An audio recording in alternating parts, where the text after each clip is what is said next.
Hey, Pastor Kyle here. Hope you're doing well. It is a wintry day outside, and 2025 is rapidly coming to an end. 2026 is about to be here, and I thought this is a great time to share the top 5 books that I've read this year. If you're looking for something to read next year, let me share with you the 5 books that were my favorites that I would pick from the last 12 months. Before I share them, they're really going to be in 3 categories. The first category is going to be in the category of deliverance. Spring Valley's mission is that people will know God, find freedom, discover their purpose, and then make a difference with their life. Part of finding freedom is walking in deliverance. And before I share with you the books, I do want to say that the area of deliverance is an area where you have to be very, very careful about what resources you use. There can be a lot of bad teaching or unbalanced teaching about deliverance, but the 3 books I'm about to share with you are balanced, they're scholarly, and I'm going to share them in order of best to not worst, because all 3 are good, but from my favorite to my least favorite, although all are great. All right, number 1, if you are looking for one book and one book only on deliverance, this is it. It's literally called Deliverance, Expanded Edition by John Thompson. John Thompson is, I believe, a Methodist pastor in Toronto, Canada. His church began to experience people that had various demonic attachments that they needed to be free from. And this, out of the church's experience, he wrote a doctoral dissertation that became a book. It is phenomenal. It's biblical. It's historical. It's practical. If there's only one book on deliverance I could recommend, it's this one. However, a second close one is this one, The Believer's Guide to Spiritual Warfare by Tom White.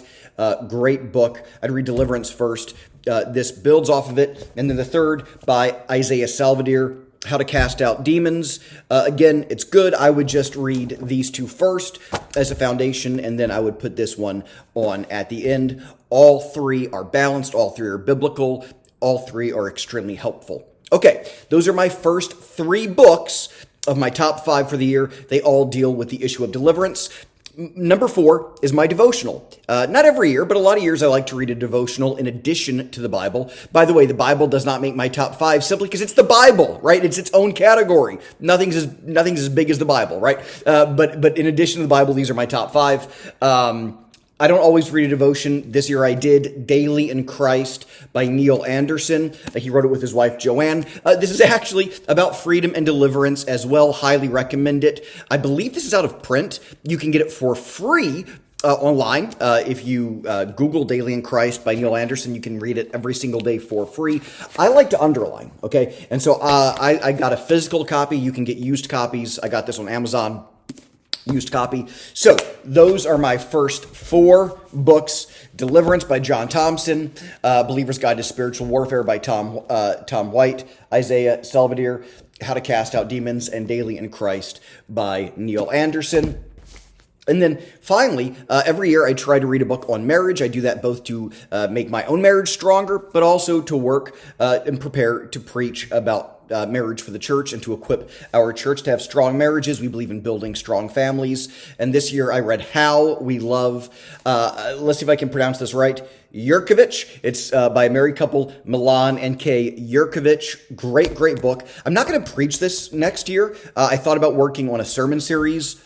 It's pretty, not academic, but clinical, I guess is the right word. It talks about attachment styles. It talks about how the way that you were raised and the childhood home that you grew up in affects who you are now. It talks about how your style of attachment and your partner's style of attachment, whether that's your husband or your wife, can interact with each other. I'm going to preach this someday, but it's kind of clinical. And I need to make it more practical so that we don't have a sermon series where people think that they are in a clinical setting as opposed to a church service. But if you're looking for a book on marriage, if your marriage is strong and you want it to be stronger, if your marriage is struggling and you want some resources to why it might be struggling, or if you know somebody that needs a resource on marriage, I recommend How We Love. So these are my top 5 books that I read in 2025. Let me know what you read this year that you enjoyed. What spoke to you? Maybe your recommendations will become something that I read in 2026. But if you were looking for something to read in 2026, again, whether it's a devotional or deliverance or marriage,